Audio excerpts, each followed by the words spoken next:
Okay, welcome to day 58. Last night I got on YouTube and I was watching some guys talk about different things. And one of the things, this guy went from being broke to a millionaire in, I think it was 2 years. And so I watched him, 3 different videos. It was a great story. I mean, a very emotional story. He was honest and he shared, but I never understood how he made money. He never talked about how he made money. He said it didn't matter how you did it. You could just do it by having this mindset. Well, that's not necessarily true. Not from my experience. You need to be doing something that makes money in order to become a millionaire. And the way we do that is we provide a service or a product that's going to make other people's lives better. We need to provide something. We're not just going to dream it. He'd watched and listened to The Secret about just mind, bringing it into the mind. But in order to be financially successful, we got to take a lot of action. We got to take a lot of the right action. And so one of the ways that I do that is I read and I study people through their books that they've written, autobiographies and biographies, how they've really done it. Now I got a question for you. I want you to consider this.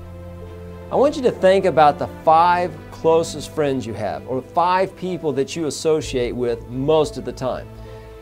If you don't have 5 great close friends, that's okay. Most people don't have that many. They have between 2 and 3 or 4 close friends, people that they can really trust and they can count on in the clutch.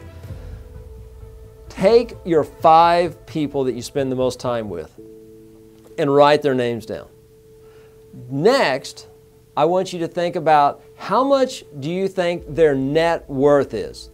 Not how much money they make, but what is their net worth? Or let's do this. Let's just say how much money they make a year. Annually, write down what you think each one of these 5 people make a year. Add it up and divide it by 5. You got 5 people, you got their salaries, you add it up, you divide it by 5, and look at your salary. Is it pretty close? A lot of times you'll find out that the people that are closest to you, the 5 people, if you add up their salaries, you'll have about the same salary. So let's talk about God for a second.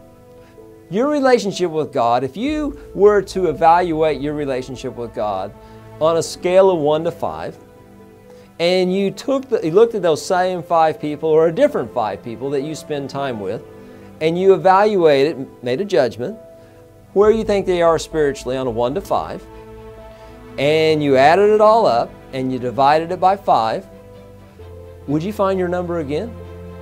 There's a high probability you would. What about your health? Okay, take 5 people that you associate with, spend a lot of time, rate their health on a 1 to 5,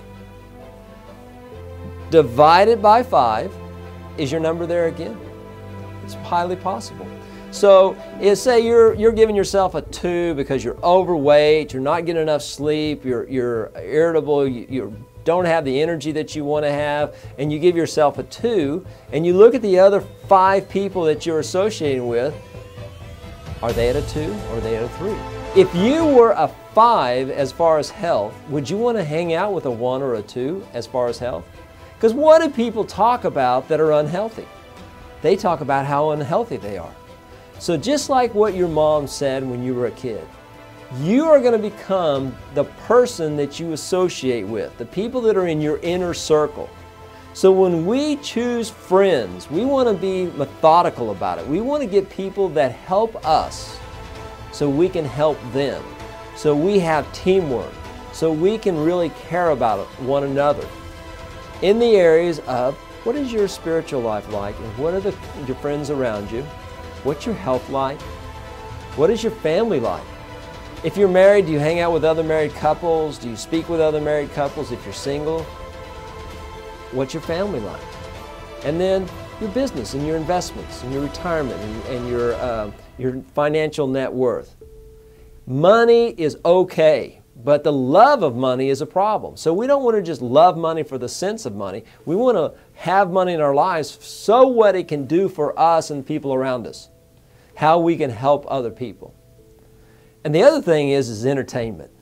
Do you hang around people? Do you have people in your life that really enjoy entertainment, really like to do things, maybe outdoors, maybe they like to snow ski, run, drive race cars, that enjoy life, that they have entertainment in their life, and the reason why they have entertainment in their life is because they're taking care of the other 4 priorities. They got the other 4 priorities going on, and there is time in their schedule that they can have and enjoy entertainment.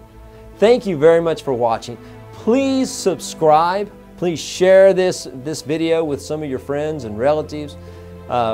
We just topped over 100 subscribers, and you know, years from now we'll look back and we'll say, wow, remember when we only had 100 subscribers? Because I believe that we've got a great message and we're helping people to really feel significant and successful. Thank you very much for tuning in.